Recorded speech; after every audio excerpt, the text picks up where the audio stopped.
સો high friends, ગુજરાતમાં વર્ષ 2024 અને 25 માટે ફાર્મસી એડમિશન માટેનું ઓફિશિયલ શિડ્યુલ છે એસીપીસી તરફથી જાહેર કરી દેવામાં આવ્યું છે।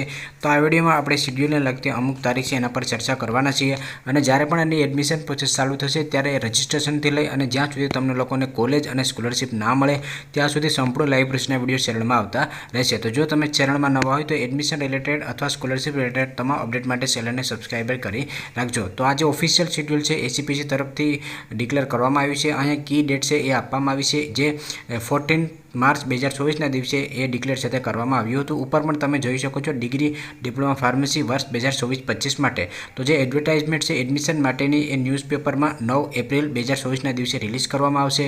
જે ડિગ્રી અને ડિપ્લોમા ડી ફાર્મ અને બી ફાર્મ માટે રજિસ્ટ્રેશનની પ્રોસેસ છે એ 9 એપ્રિલથી તમે ચાલુ કરી શકો છો અને એની છેલ્લી તારીખ છે રજિસ્ટ્રેશન અને એડમિશનના પેમેન્ટ માટેની એટલે કે ફીસ માટેની એ 28 મેના દિવસે તમારી છેલ્લી તારીખ છે એ રહેશે।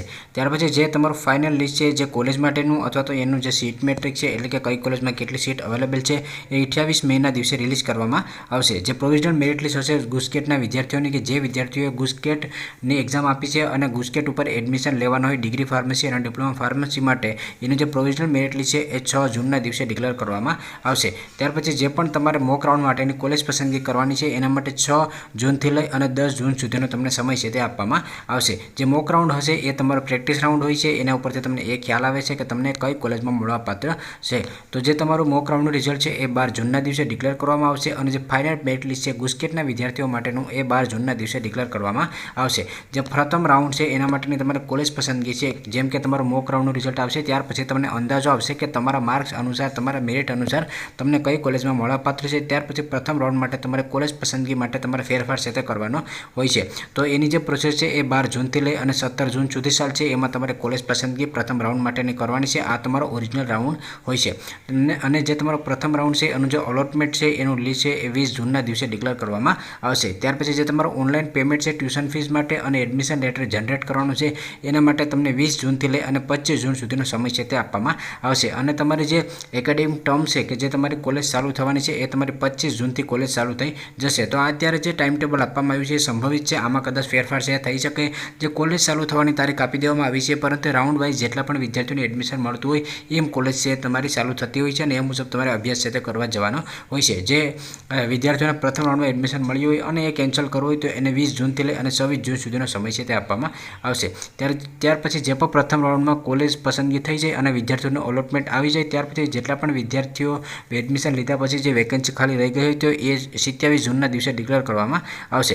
ત્યાર પછી જે વિદ્યાર્થીઓ રજિસ્ટ્રેશન ના કર્યું હોય અને જે વિદ્યાર્થીઓ રજિસ્ટ્રેશનમાં કંઈ ભૂલ રહી ગઈ હોય અને સબમિટ ના કરી શક્યા હોય તો ઓનલાઈન રજિસ્ટ્રેશન છે એ ફરીથી ચાલુ થશે 27 જૂનના દિવસેથી લઈ અને 5 જુલાઈ સુધી રજિસ્ટ્રેશનની પ્રોસેસ છે તે કરવામાં આવશે।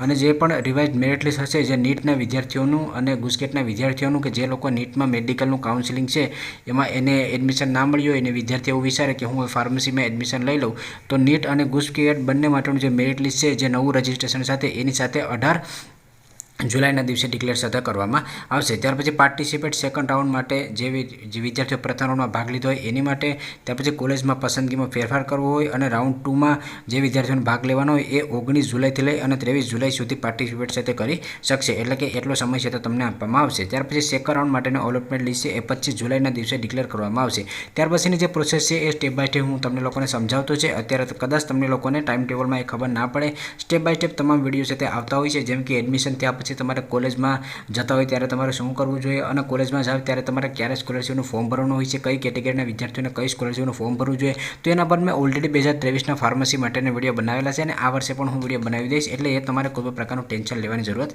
નથી। અત્યારે જે પણ અહીંયા ટાઈમ ટેબલ આપવામાં આવ્યું છે ટેન્ટેટિવ છે એટલે કે આ ટાઈમ ટેબલમાં ફેરફાર થઈ શકે છે પરંતુ જે ઓફિશિયલ વેબસાઇટ ઉપર ડિક્લેર કરવામાં આવ્યું છે એટલે ટાઈમ ટેબલમાં કદાચ ફેરફાર પણ થઈ શકે નહીં। ત્યારે માહિતી માટે તમે ગુજ એજીપીસીની વેબસાઇટ છે એની પણ મુલાકાત તમે લઈ શકો છો। તો અત્યારે હાલ ટૂંકમાં તમને કહી દઉં તો જે પણ વિદ્યાર્થીઓને ડિગ્રી ફાર્મસી અને ડિપ્લોમા ફાર્મસીમાં રજિસ્ટ્રેશન કરવાનું હોય તો એ 9 એપ્રિલથી ચાલુ થઈ જશે અને ત્યાર પછી એની છેલ્લી તારીખ છે 28/5 એટલે કે 28 મે રહેશે। તો જ્યારે પણ આની એડમિશન પ્રોસેસ ચાલુ થશે ત્યારે હું તમને લોકોને ઇન્સ્ટાગ્રામમાં ડેઇલી અપડેટ છે આપતો રહીશ કારણ કે અગત્યનો અપડેટ હોય જેમ કે એડમિશન સ્કોલરશિપ એને તમામ અપડેટ હું ઇન્સ્ટાગ્રામમાં નાખતો હોઉં છું। તો હજુ સુધી ઇન્સ્ટાગ્રામમાં ફોલો ના કર્યા હોય તો ઇન્સ્ટાગ્રામમાં ફોલો કરી લેજો। વિડીયો પસંદ આવે તો લાઇક કરજો અને ચેનલમાં નવા હોય તો ચેનલને સબસ્ક્રાઈબ કરવાનું ભૂલશો નહીં।